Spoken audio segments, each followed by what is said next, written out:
Hello friends, crypto lovers channel पर आप सबका स्वागत है।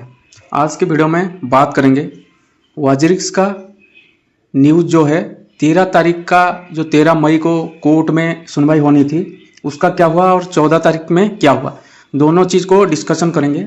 और आज सुबह जो मेल आया है उसके ऊपर भी बात करेंगे और कोर्ट के अंदर क्या चीज़ हुआ और क्या आगे होने वाला है, सब कुछ इसी वीडियो में हम कवर करने वाले हैं। क्योंकि 13 तारीख को हमारे पास जानकारी क्या है आधा था, पता ही नहीं चल रहा था अंदर क्या हुआ है।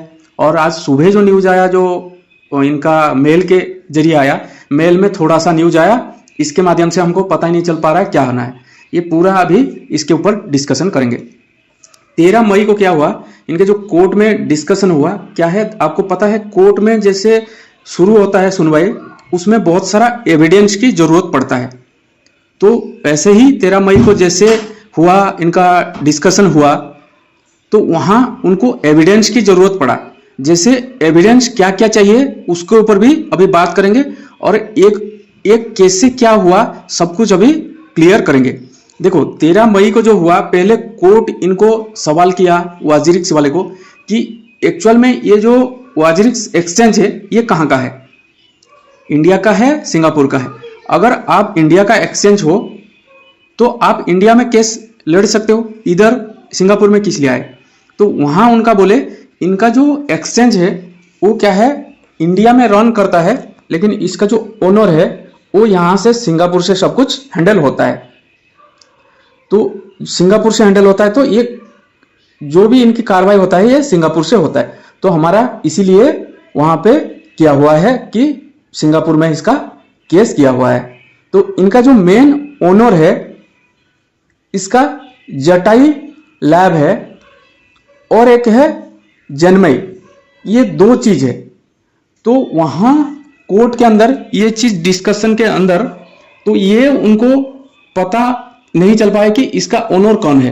क्योंकि जो भी सब कुछ दे रहा है यहाँ से एफिडेविट में बताया था आपको कि बहुत सारा एफिडेविट इन्होंने दिए थे बीच में, 6 मई को दिया हुआ, 9 मई को दिया हुआ, आगे पहले भी बहुत सारा दिया हुआ इन्होंने।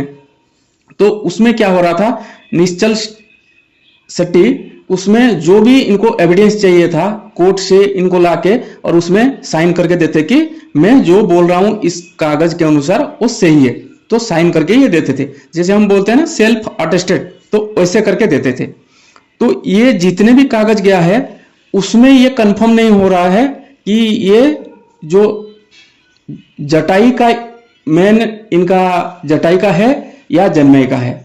तो वहां कंफ्यूज आया और उसी कंफ्यूज को दूर करने के लिए एक काउंटर क्वेश्चन हुआ अपने वाजिरिक्स को। तो वाजिरिक्स वहां कोई प्रूफ नहीं, अभी देखो कोर्ट क्या है प्रूफ के ऊपर चलता है, वहां पे कोई प्रूफ नहीं, मैं जैसे बोलता हूं कुछ ऐसे तो मानेगा नहीं, लिखित में कुछ चाहिए। तो इनको बोला कि आप लिखित में इसका प्रूफ दो, इनका जो ओनर कौन है, जो कौन इसको हैंडल करता है। एक चीज वो हो गया। दूसरा क्या है, इनका रीस्ट्रक्चरिंग जो हो रहा है, अभी जो भी कार्रवाई हो रहा है रीस्ट्रक्चरिंग हो रहा है। हम जो वोटिंग किए इसीलिए किए, रीस्ट्रक्चरिंग जो हो रहा है, अगर सिंगापुर हाईकोर्ट ये बोल रहा है कि अगर रीस्ट्रक्चरिंग हो रहा है तो ये रीस्ट्रक्चरिंग होने के बाद आप उनको पेमेंट दोगे कि नहीं, और पेमेंट अगर दोगे तो इंडिया में ये चीज मान्य होगा कि नहीं, इसके ऊपर भी बात हुआ। तो वहां पे क्या हुआ, जो इंडियन है इंडिया से क्या है उनको लिखित में कोर्ट से कुछ लिख के लेना पड़ेगा कि नहीं, हम जो यहां होगा सिंगापुर में वो चीज हम वहां इनको रीस्ट्रक्चरिंग करेंगे, वहां भी उनको भी चाहिए।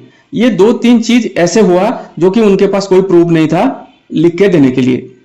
बाकी अंदर और ज्यादा क्या हुआ उसमें हम जाने की कोई जरूरत नहीं, क्योंकि कोर्ट ने जो मांगे हैं इनको वो चीज कब तक देना है, यहां जैसे ही लिखा हुआ है आपको मेल में भी आपका आया हुआ है कि 23 मई तक इनको देना है। और देखो यहां नीचे आया हुआ है 6 जून को इनका सुनवाई दोबारा होना है। जो एक्सटेंड सुनवाई हुआ है अभी 6 जून तक कर दिया है। अभी 23 जून को इन्होंने उनको सबमिट करना है, जो इन्होंने प्रूफ मांगे हैं वो प्रूफ अगर सही से इन्होंने दे दिया तो 6 जून को दोबारा सुनवाई होना है। इसका मतलब फिर 20 दिन आगे इनका डिले हो गया।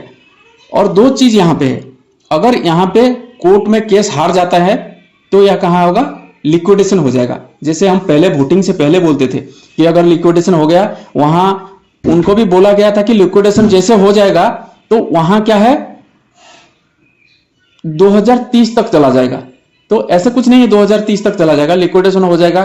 क्यों लिक्विडेशन हो जाएगा? तो उनका क्या है, कंपनी बिक्री हो जाएगा, वहां से जो पेमेंट आएगा यूजर्स को मिलेगा।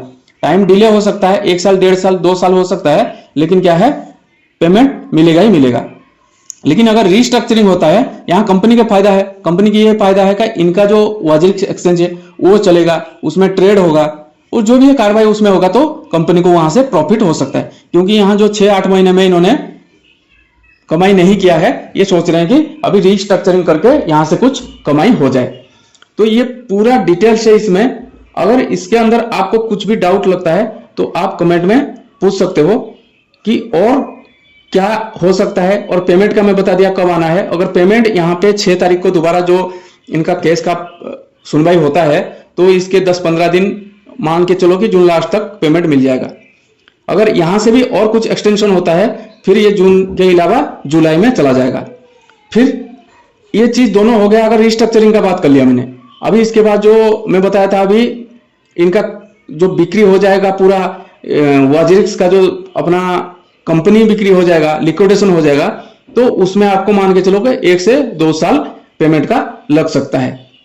बाकी इसमें और कोई ज्यादा जानकारी मिला नहीं है। और जो मैं अभी बताया हूं वो चीज क्या है, ये मेल में जो भेजे हैं इतना क्लियरली नहीं भेजे हैं। इन्होंने बोला कि 23 तारीख को हमको एफिडेविट मांगा है और 6 तारीख को दोबारा सुनवाई है। तो इसमें अगर कोई भी डाउट लगता है आप इसी वीडियो के कमेंट में पूछ सकते हो। अगर मैं होगा तो उसमें रिप्लाई कर दूंगा। अगर कुछ जानकारी ज़्यादा बड़ा होगा तो मैं वीडियो के माध्यम से आपको बता दूंगा। आज की वीडियो में बस इतना ही।